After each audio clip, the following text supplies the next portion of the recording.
चलिए बढ़ेंगे आगे, बड़ी जानकारी से रूबरू कराएंगे बीजेपी के राष्ट्रीय कार्यकारिणी की बैठक। 2 दिवसीय बैठक का अंतिम दिन आज। आपको बता दें कि समापन भाषण में प्रधानमंत्री नरेंद्र मोदी जीत का मंत्र देंगे। 2 अहम प्रस्ताव किए जाएंगे पेश। तो बड़ी जानकारी से आपको रूबरू करा रहे हैं, जहां बीजेपी की राष्ट्रीय कार्यकारिणी की बैठक, 2 दिवसीय बैठक का आयोजन किया गया और 2023 की ये बीजेपी की पहली राष्ट्रीय कार्यकारिणी की बैठक रही है। आपको बता दें कि आज दूसरा दिन है इस बैठक का और ऐसे में अंतिम दिन है। और आज समापन भाषण में प्रधानमंत्री नरेंद्र मोदी द्वारा जीत का मंत्र दिया जाएगा। खास ये क्यों है, अब इसको लेकर आपको बता दें, क्योंकि अब 2023 में 9 राज्यों में विधानसभा चुनाव है। ऐसे में रणनीति बनाई जा रही है, रोड मैप तैयार किया जा रहा है, किस तरह से काम किया जाएगा, कई अहम फैसले लिए जा रहे हैं और इस वजह से ये बैठक काफी ज्यादा खास है। और साथ ही साथ लोकसभा चुनाव भी है 2024 में, जिसको लेकर तमाम तरह का मंथन किया जा रहा है और इसीलिए ये बैठक काफी ज्यादा खास है। और आज दूसरा दिन है और अंतिम दिन है। ऐसे में आपको बताते चले कि 2 अहम प्रस्ताव आज पेश किए जाएंगे। साथ ही साथ प्रधानमंत्री नरेंद्र मोदी द्वारा समापन भाषण भी दिया जाएगा और समापन भाषण में जीत का मंत्र देते हुए नजर आएंगे। ऐसे में नजर बनी हुई है कि आखिर इस जीत के मंत्र में क्या कुछ कहा जाता है प्रधानमंत्री नरेंद्र मोदी द्वारा। साथ ही साथ इस बैठक के तहत सभी का मनोबल बढ़ाने की कोशिश, सभी कार्यकर्ताओं को एक सकारात्मक सोच के साथ आगे आने वाले चुनाव के लिए तैयारियों में जुटने की कोशिश की गई, कराई गई। मंत्र प्रधानमंत्री नरेंद्र मोदी द्वारा दिया जा रहा है। बड़ी जानकारी से आपको रूबरू करा रहे हैं। आपको बताते चले कि बीजेपी के राष्ट्रीय कार्यकारिणी बैठक, 2 दिवसीय बैठक का आयोजन किया गया। और ज्यादा जानकारी के लिए हमारे साथ हमारे सहयोगी विकास चंद्रा जुड़ चुके हैं। सीधा रुख करेंगे विकास की। और विकास, आज दूसरा दिन है, समापन भाषण है, ऐसे में नजर लगातार बनी हुई है कि आखिर प्रधानमंत्री नरेंद्र मोदी किस तरह का जीत का मंत्र देते हैं। साथ ही साथ ये बैठक कितनी ज्यादा खास रही, अहम रही, क्या कुछ इस दौरान पहले दिन चर्चा हुई?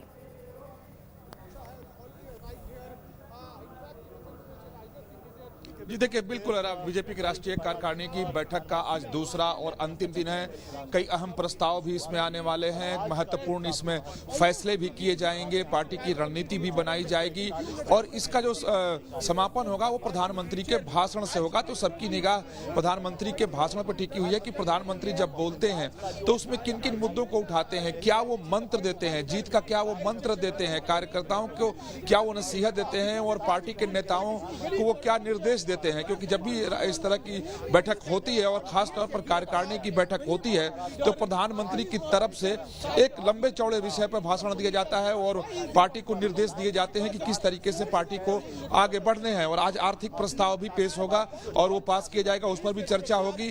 और G20 के ऊपर 11:30 बजे जो विदेश मंत्री जयशंकर हैं वो उनका प्रेजेंटेशन होगा, वो विस्तार से बताएंगे, क्योंकि भारत अपनी ये बड़ी सफलता मानता है कि जो G20 की अध्यक्षता मिली है। साथ ही जो इस 2023 में जिन जिन राज्यों में विधानसभा चुनाव होने हैं उसमें से राजस्थान, मध्य प्रदेश, छत्तीसगढ़, तेलंगाना जैसे महत्वपूर्ण राज्यों की रिपोर्टिंग होगी, यानी उसकी रिपोर्टिंग होगी, उसकी रणनीति भी बनाई जाएगी कि कैसे वहां जीत पार्टी की सुनिश्चित की जाए। क्योंकि जब कल नड्डा ने अध्यक्षीय भाषण दिया था तो उसमें साफ साफ कहा था कि अब पार्टी को पूरी कमर कस के खड़ी हो जानी चाहिए कि 2023 में जितने भी विधानसभा चुनाव होने वाले हैं वो सबों में पार्टी को जीत मिले।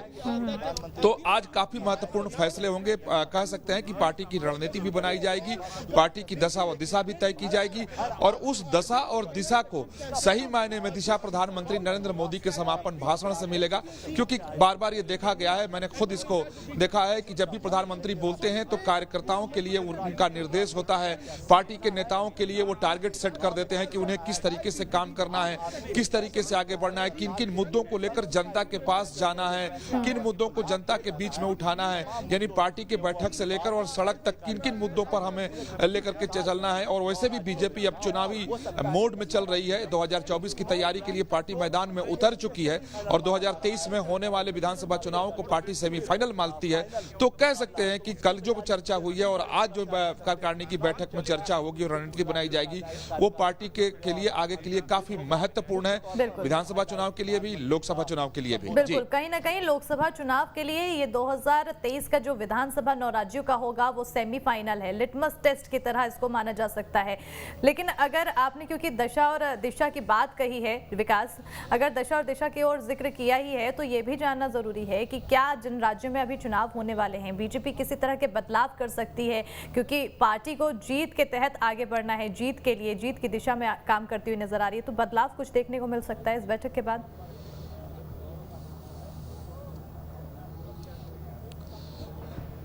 देखिए, निश्चित तौर पर संगठन की अगर बात की जाए तो बीजेपी का संगठन बहुत बड़ा है और संगठन मजबूती से काम करता रहे, इसके लिए पार्टी में लगातार प्रयास भी किए जाते रहे हैं। और जो जानकारी है कि इस कार्यकारिणी के बैठक के बाद संगठन में भी कुछ फेरबदल होने वाले हैं।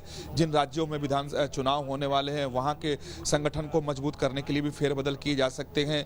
और साथ ही ये भी जानकारी है कि इसके बाद केंद्रीय मंत्रिमंडल में भी फेरबदल होगी, क्योंकि उसका विस्तार होना है और जिन राज्यों में विधानसभा चुनाव होने हैं तो वहाँ के चेहरों को इस बार के मंत्रिमंडल में प्राथमिकता भी दी जाएगी। तो बिल्कुल पार्टी चुनावी मोड में है और किसी भी स्तर पर वो रिस्क लेना नहीं चाहती है, इसलिए संगठन को तो मजबूत करने में, उसके विस्तार करने में पार्टी जुटी हुई है और उसमें फेरबदल करके भी नए एक्सपेरिमेंट भी पार्टी करने वाली है। तो बाद उसके लिए थोड़ा सा इंतजार करना पड़ेगा कि पार्टी किस तरह का बदलाव करती है, कि क्या वहाँ के जो अध्यक्ष हैं उनके चेहरे को बदला जाएगा, क्या वहाँ पार्टी मुख्यमंत्री के उम्मीदवार को आगे कर चुनाव लड़ेगी या जिस तरीके से पीछे चुनाव लड़ती रही है उसी तरीके से वो आगे बढ़ेगी।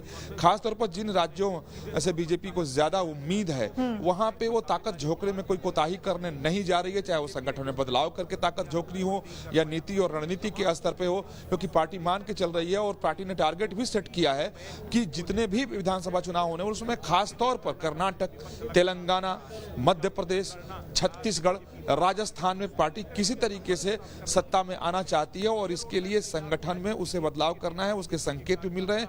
अब देखना यह होगा कि बैठक के बाद किस तरह का बदलाव पार्टी करती है। हालांकि जो इसमें रणनीति बनाई जाएगी, इस बैठक में जिस रणनीति पे मुहर लगाई जाएगी, जो ब्लूप्रिंट तय किया जाएगा, पार्टी उसे आगे लेकर चलेगी। जी बिल्कुल, कहीं ना कहीं अब नजर बनी हुई है कि आखिर किस तरह की रणनीति, क्या कुछ बदलाव आने वाले समय में देखने को मिल सकता है, जिसके तहत बीजेपी की आने वाले चुनाव की तैयारी नजर आएगी, क्या तैयारी है। बहरहाल बहुत बहुत शुक्रिया विकास तमाम जानकारी देने के लिए।